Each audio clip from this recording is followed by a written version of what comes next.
तो जैसे जैसे प्रेशर एंगल बढ़ता है, जैसे जैसे प्रेशर एंगल बढ़ता है 14 हाफ के लिए है, उसके बाद 20 डिग्री है, तो जैसे जैसे प्रेशर एंगल बढ़ता है कांटेक्ट रेशियो में फर्क आता है। एक वर्ड होता है कांटेक्ट रेशियो, किसी पर्टिकुलर टाइम पर किसी कांटेक्ट, ठीक है। तो जितना प्रेशर एंगल कम होता है उतनी ही ज्यादा कांटेक्ट होता है। तो 14 हाफ डिग्री में ज्यादा केस कांटेक्ट ना होंगे, एज कंपेयर टू 20 डिग्री, ठीक है। ज्यादा केस कांटेक्ट ना होंगे, इसका मतलब कांटेक्ट रेस अच्छा होगा, कांटेक्ट रेस अच्छा होगा मतलब स्मूथ पावर ट्रांसफर। तो ये 14 हाफ डिग्री का एडवांटेज है, प्रेशर एंगल कम होगा, ठीक है।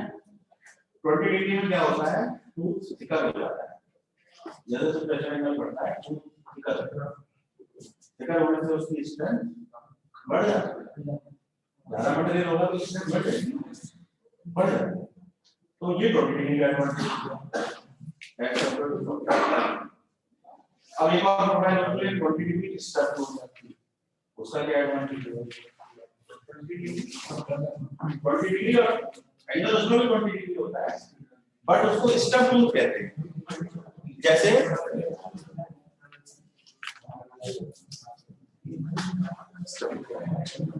मान लो ऐसे टूथ है ना, मान लो 20 डिग्री वाला है, ठीक है, 20 डिग्री प्रोफाइल वाला है, और एक और टूथ है वो भी 20 डिग्री है लेकिन इसको स्टफ बोलते हैं, स्टफ टूथ। अब इन दोनों में फर्क क्या रहता है, सिर्फ फर्क ये रहता है कि इसकी जो हाइट होती है उस हाइट को हम हल्की सी क्या कर देते हैं, कटिंग कर देते हैं, हाइट को हल्का सा क्या कर देते हैं, कटिंग कर देते हैं, क्राउनिंग कर देते हैं। तो कटिंग करने से हाइट रिड्यूस हो गई, ठीक है। हाइट रिड्यूस होने से बेंडिंग मोमेंट क्या होगा, कम हो जाएगा, बेंडिंग मोमेंट कम हो जाएगा क्योंकि परपेंडिकुलर डिस्टेंस कम हो गई। बेंडिंग मोमेंट होता है फोर्स इनटू डिस्टेंस। तो ये देखो यहाँ पे फोर्स और डिस्टेंस हाइट के बराबर है P into H, यहाँ पे बेंडिंग मोमेंट क्या है P into H, और यहाँ पर जो बेंडिंग मोमेंट आएगा वो P into H1 आएगा, P into H1, और H1 is less than H, so it means the bending moment is less for 20 degree stub tooth. Bending moment is less means bending stress is less. Yes sir. Produced bending stress is, तो फिर ये tooth ज्यादा strong है, तो फिर 20 degree stub जो है वो क्या है, so that is the advantage of this. लेकिन साथ साथ आप ये भी देखोगे कुछ मटेरियल लॉस हो गया, ठीक है, कॉस्ट रिडक्शन हो जाएगी इसमें। हाँ कॉस्ट नंबर कॉस्ट कम हो जाएगी तो वो भी इसका एडवांटेज है। बहुत ज्यादा नहीं रहेगी मशीनिंग में, इसमें मशीनिंग में उसका ग्राउंडिंग करनी पड़ेगी, उसको मशीनिंग की ग्राउंडिंग करोगे मत, ग्राउंडिंग को 20 डिग्री से 20 डिग्री स्टब बनाने के लिए ग्राउंडिंग करती है, पहले से ही दिमाग में है तो 20 डिग्री स्टब बनाना है, then there is no need of grounding, है ना, तो पहले से उसका काम करेंगे। तो हर प्रोफाइल का थोड़ा बहुत एडवांटेज है, डिसएडवांटेज है, थोड़ा सा इसको पढ़ लीजिए, एग्जाम में कभी-कभी थ्योरी में आ जाता है, define the advantages of this profile over this profile, theory पढ़ लीजिए, ठीक है। साइक्लॉइड प्रोफाइल का एडवांटेज इन्वॉल्यूट पर क्या है ये पढ़ लीजिए, इन्वॉल्यूट का साइक्लॉइड पे क्या है ये पढ़ लीजिए, ये सब थ्योरी पार्ट अपने आप कवर करिए। Advantage of the involute profile over cycloid profile, note कर लो आप, उसमें मिल जाएगा फंडामेंटल ऑफ स्ट्रक्चर, इस पर भी डाटा बुक में भी हो सकता है, जब वहां ना हो वहां तो हो गई टेक्स्ट हो। Advantages of involute profile over cycloid profile, cycloid CYCLOID, ठीक है। ऐसे इसका उल्टा advantage of cycloid profile over involute profile, ठीक है। अब advantage of 20 degree pressure angle over 14.5 degree pressure angle, advantage of 20 degree stub tooth over 20 degree, इसमें कई सारे केस बन जाते हैं। यस ये थोड़ी बात तो अभी आपके इंटरव्यू में काम होता है, पीएचडी में कहीं भी आपसे पीएच की बात होगी तो ये सब बातें आपसे पूछा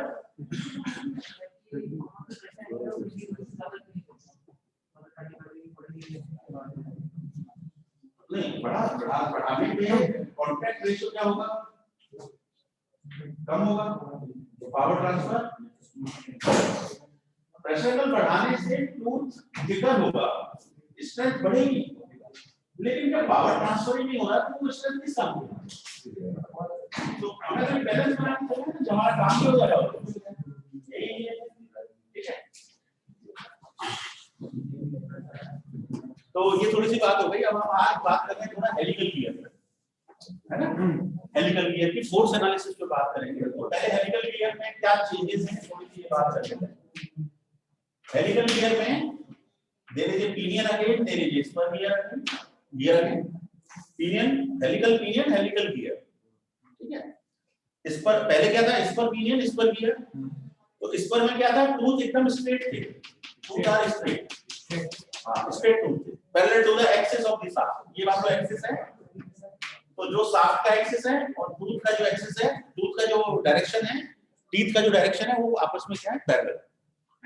So teeth are parallel to the axis of the shaft. But in helical,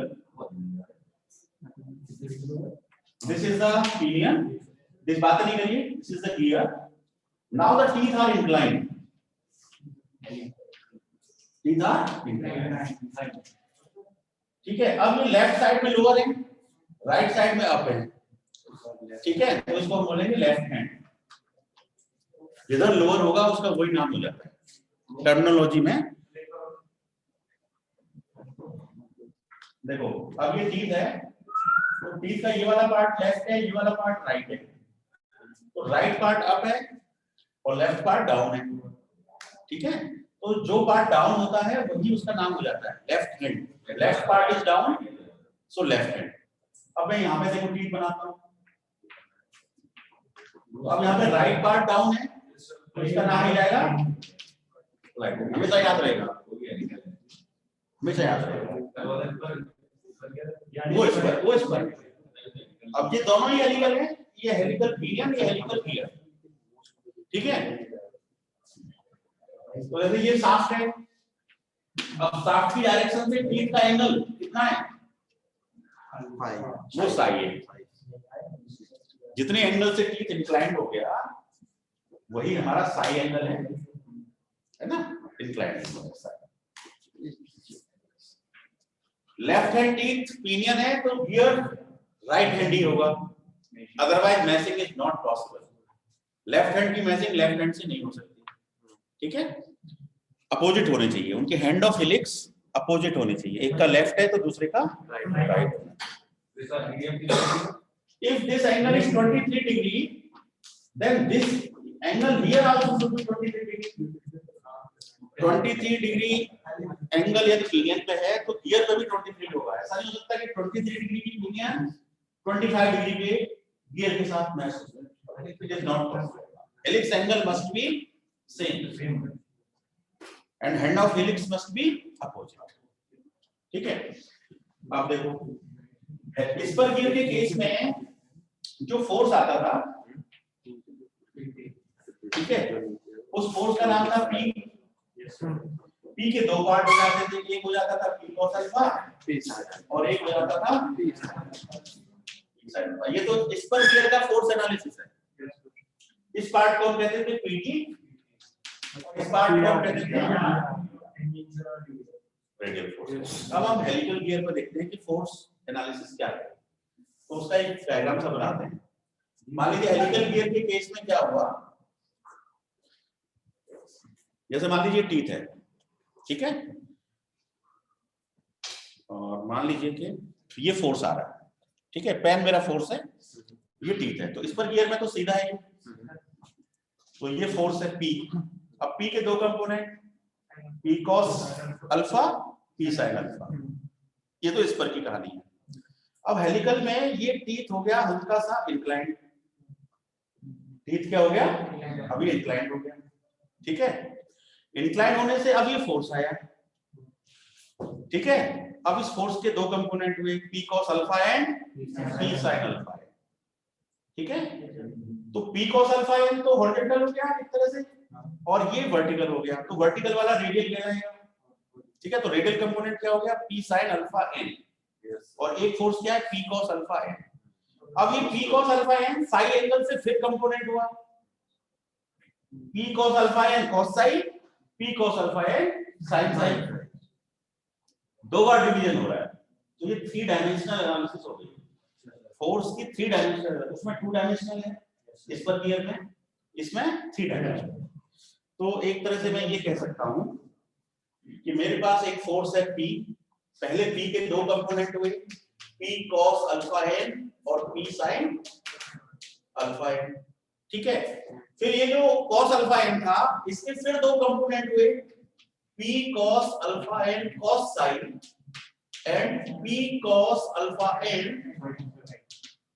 sin sin, हाँ it is sin sin, right, sin sin। अब एक बार फिर से देख लो, इस पर गियर से T ऐसे साइड डिग्री से इंक्लाइंड हो गया है ना, तो जो फोर्स की डायरेक्शन है वो भी तो साइड डिग्री से इंक्लाइंड हो गई, ठीक है।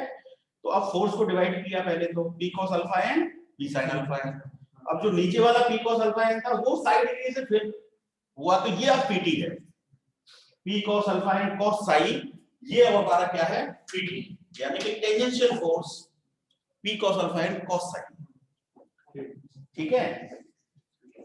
P cos alpha n sin psi जो है वो है, इसकी डायरेक्शन ऐसे आ रही है, तो वो टीथ को क्या कर रहा है, एक तरह से थ्रस्ट है। रेडियल कंपोनेंट तो वर्टिकल है, लेकिन जो वैसा कंपोनेंट है टीथ की डायरेक्शन वाला वो क्या है, थ्रस्ट है। उसको हम एक्साइल फोर्स कहते हैं या थ्रस्ट फोर्स कहते हैं। तो ये वाला जो फोर्स है ये थ्रस्ट फोर्स है, एक्साइल फोर्स है, तो इसको हम कहेंगे PA, ठीक है। और ये जो फोर्स है ये वर्टिकल है, तो इसको हम कहेंगे रेडियल कंपोनेंट, PR। तो इस पर गियर के केस में केवल दो ही कंपोनेंट होते हैं, एक PT एक PR, लेकिन हेलिकल गियर के केस में 3 कंपोनेंट होते हैं, एक PT एक PA एक PR। So the force analysis of the helical gear is 3 dimensional, force analysis of spur gear is simple, that is 2 dimensional only, ठीक है। Yes sir. अब मान लीजिए इक्वेशन 1, इक्वेशन 2, इक्वेशन 3। जब भी हम क्वेश्चन सॉल्व करते हैं गियर्स पे तो जनरली क्या रहता है, हमें टॉर्क पावर गिवन होती है, आरपीएम गिवन होती है, ठीक है। जनरली क्या रहता है, पावर गिवन होती है, आरपीएम गिवन होती है, इसकी हेल्प से हम क्या निकाल लेते हैं, टॉर्क निकाल लेते हैं, टॉर्क की हेल्प से फिर क्या निकाल लेते हैं, पीटी। तो कुल मिलाकर पीटी हमको क्वेश्चन से मिल जाता है।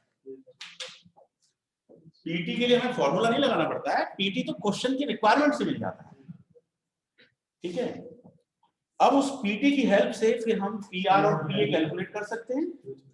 तो अब हम ऐसे फॉर्मूले बना रहे हैं जिसमें पीटी के बाद पीए कैसे निकले और पीआर कैसे निकले। तो सिंपली डिवाइड कर दो, है ना, पीटी बाई पीआर या PR by PR, PR by PT, PR by PT equal to P sine alpha N divide by P cos alpha N. ये हो गया P sine alpha N divided by P cos alpha N cos sine. ये हो जाएगा कि नहीं हो जाएगा? तो यहां से पीआर की वैल्यू हो जाएगी, PP cancel out, so it is PT tan alpha N cos sine. This is the formula for radial component. PT निकल जाएगा, अल्फा एक क्वेश्चन में गिवन होता है, प्रेशर एंगल, साई भी गिवन होता है, साई भी गिवन होता है। डिवाइड कर दिया एक कंपोनेंट को दूसरे से, ठीक है। सिमिलरली यदि हम 2 डिवाइड बाय 1 कर दें, यहां हमने 3 डिवाइड बाय 1 किया है, इक्वेशन 3 डिवाइड बाय इक्वेशन 1। अब हम कर रहे हैं equation 2 divide by equation 1, equation 2 divided by equation 1।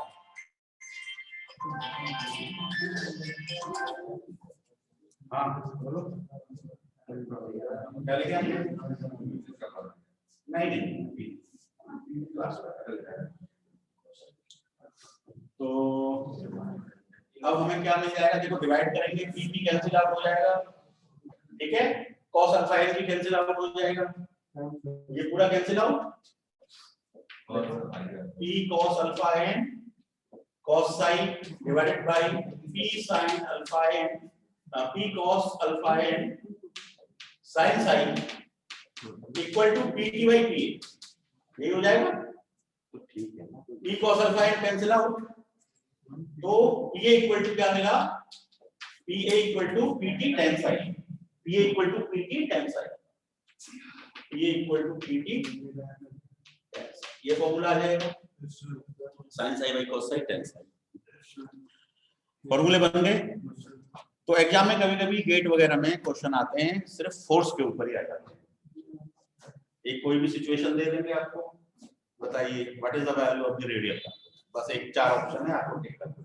ठीक है, तो अभी एक न्यूमेरिकल करने वाले हैं जिसमें हमको फोर्स निकालना है। कुछ सिचुएशन होगी, so write down the question.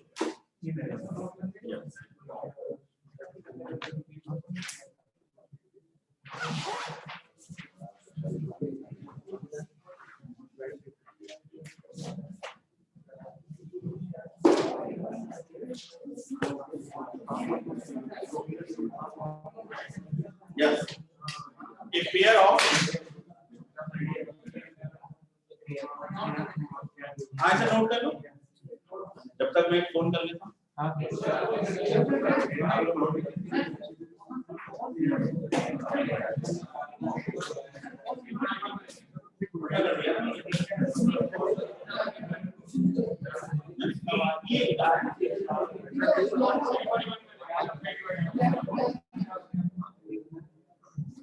ये किया, पीटी चला गया, पीटी उधर चला गया, sine alpha N by cos alpha N tan alpha N cos sine cos sign.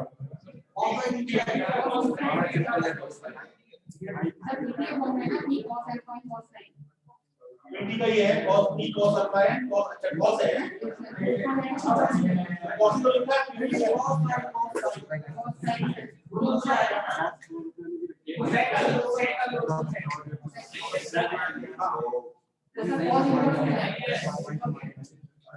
देखो पीआर बाई पीटी किया,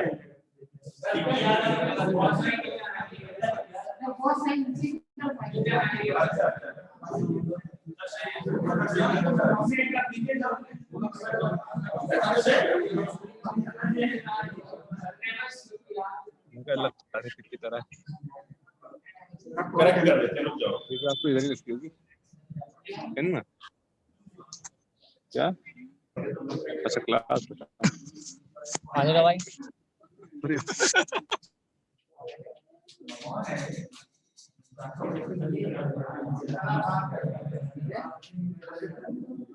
यही है ना?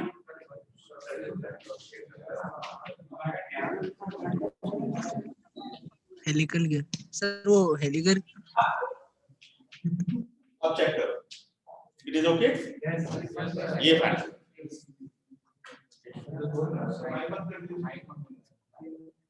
कर दिया पहले तो हो गया। बोलना कुछ पूछना तो जवाब दे देते हैं ना उसका, लगा दो चलो। नहीं बात कर रहे हैं, हो गया, आवाज आ रही है? हाँ, क्या क्या पूछना चाह रहे थे आप ऑनलाइन स्टूडेंट्स, बोलिए। अरे खड़ी है भाई, वॉल्यूम तो फुल है। हाँ, कुछ पूछना चाह रहे थे मोहित, क्या नाम था?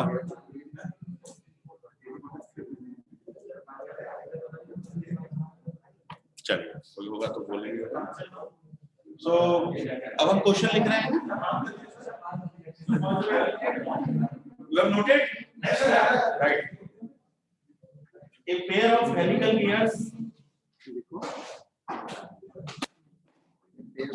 A pair of helical gears is shown in figure. Numeric. A pair of helical gears is shown in figure. A 5 kilowatt power. A pair of parallel helical gears. A pair of parallel helical gears is shown in figure. तिरमोहन जानते हो sir? A 5 kilowatt power at 720 RPM. हाँ, sir कितना RPM? 720 RPM. 720 RPM.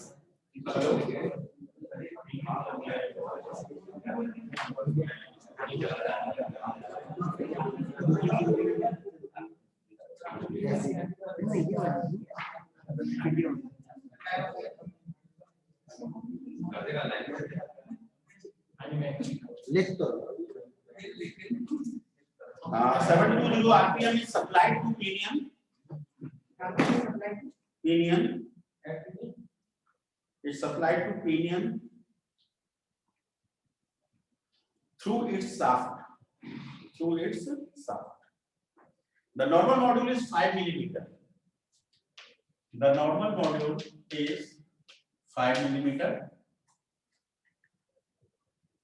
And normal pressure angle is 20 degree.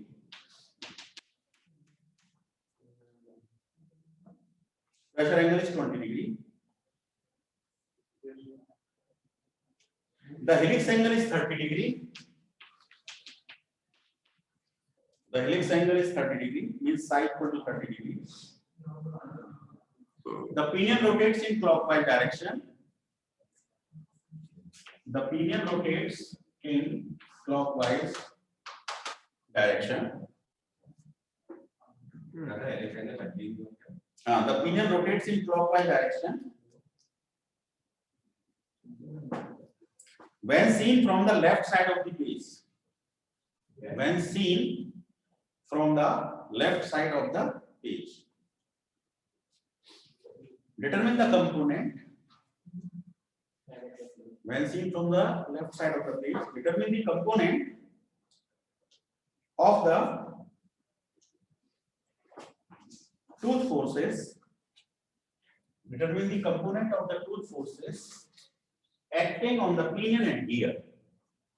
Acting on the pinion and gear. Acting on the pinion and gear. So this diagram is given. This is pinion, this is gear. तो gear पे कैसे teeth है, left या right? Gear पे right hand teeth है, pinion पे left hand. ठीक है? अभी समझाया था क्लास के शुरू में. ये डायग्राम इज गिवन. पहली लाइन है ना, shown in figure. This is given. These values are given. ठीक है? 5 kilowatt power 720 RPM is given. Yes. अब आपको टूथ फोर्स निकालने हैं, पिनियन पर भी गियर पर भी. ठीक है? तो जो अब पिनियन और गियर की जरा बात करें, पिनियन एंड गियर. जो पिनियन पे पीटी होगा, गियर पे भी वही पीटी होगा कि नहीं? Yes sir. यस और no? Yes sir. Magnitude will be same, direction will be opposite. Yes sir. यदि रेडियल के बारे में बात करें तो दोनों के रेडियल इक्वल होंगे कि नहीं? होंगे सर. ठीक है? और इस थ्रस्ट की बात करें तो इक्वल होंगे कि नहीं? वो भी होंगे. Action and reaction must be equal to each other. ठीक है? So you have to calculate three forces on pinion और वैल्यू तो वही रहेगी गियर की रहेगी.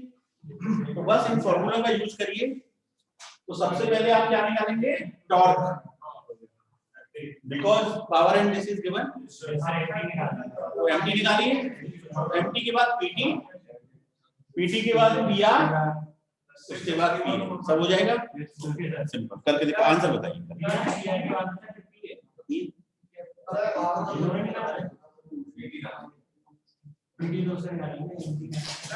हाँ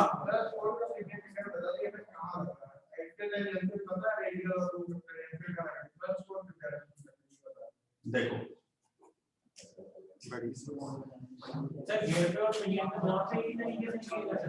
अपोजिट होंगी डायरेक्शन, बस मैग्नीट्यूड सेम रहता है.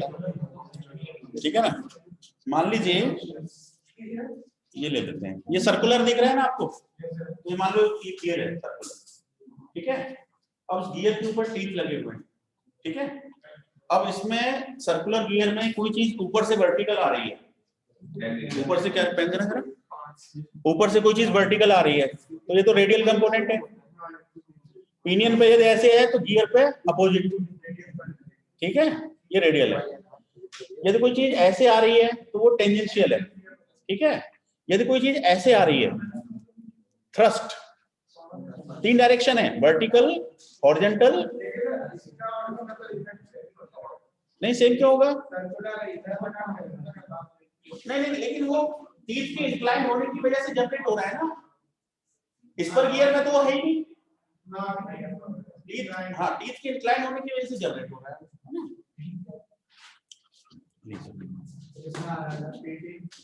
हाँ, आंसर बताइए।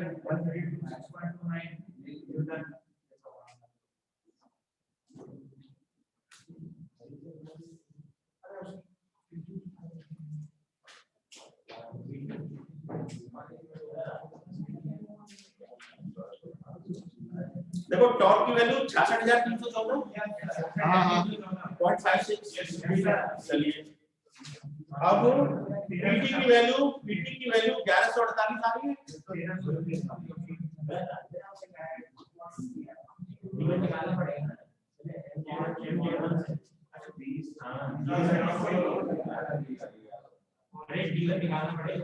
गलत आ रहा है आपका आंसर है ना, इधर देखो ध्यान से।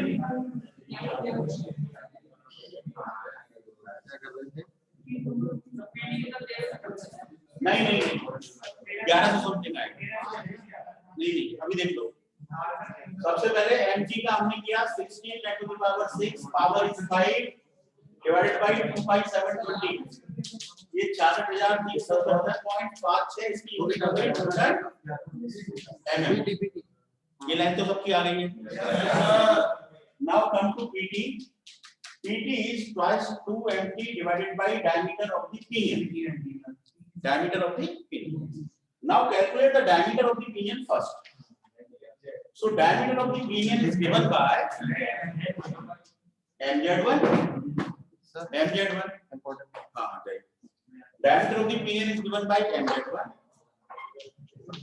and m is given by mn by cos sin z1। There are two modules, one is normal direction module and one is transverse direction module। ठीक है, हेलिकल गियर में दो मॉड्यूल हो जाते हैं, एक नॉर्मल मॉड्यूल और एक ट्रांसवर्स मॉड्यूल।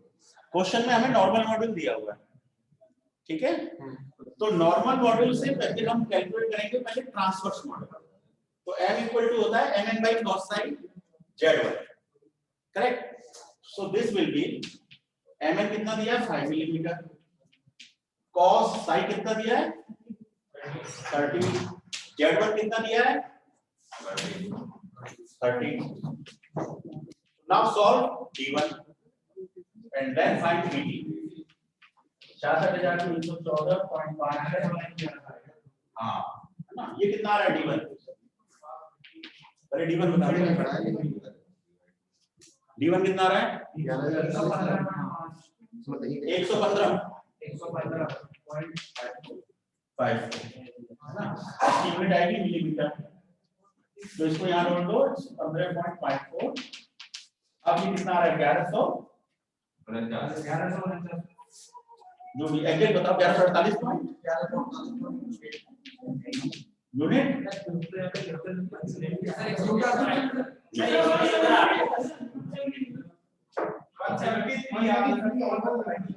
1100 ये वाली वैल्यू सही डी है ना, आर से करेंगे तो फिर ये 173 से डिवाइड करो, ये अभी इतना आ रहा हो। सही 115 सही था, 115 सही, क्योंकि सर हम पीनियन का निकाल रहे हैं ना। पीनियन का बता दिया होगा। हाँ पीनियन का निकाल रहे हैं। 115 ही आएगा ये। कैसे कर रहे हो? कौन सा फॉर्मूला? आप कौन सा फॉर्मूला लगा रहे हो?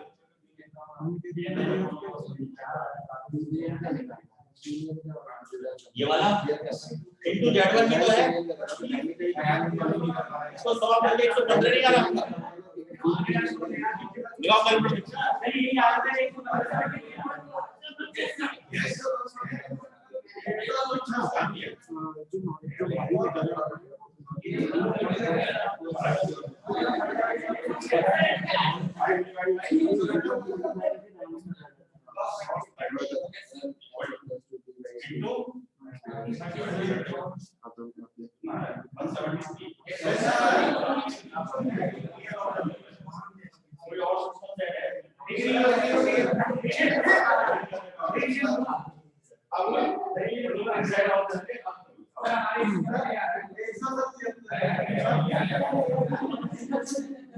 कैरेक्टर को रिसेट कर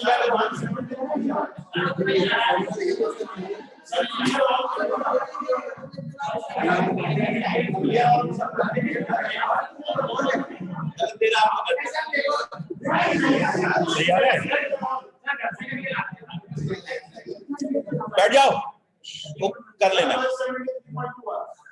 अच्छा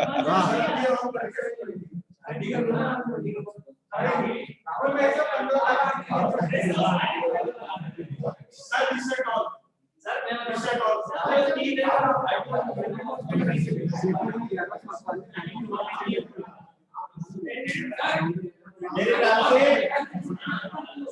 अब देखना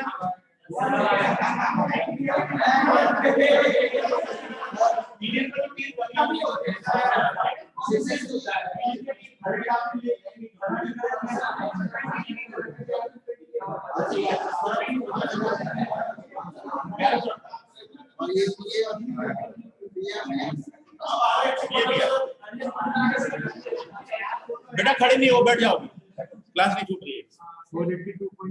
अब आंसर नोट कर लो, समझ में तो आई क्या? वैल्यू लिखी है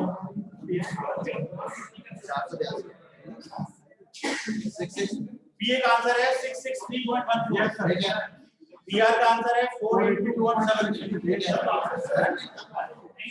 तो आज के लिए काफी है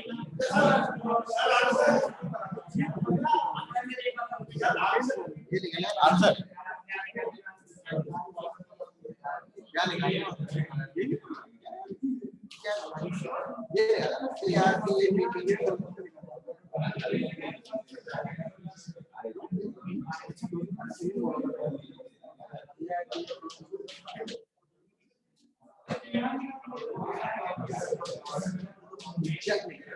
These are the answers. Yes, sir. Like paper दीजिए, अटेंडेंस ले लें।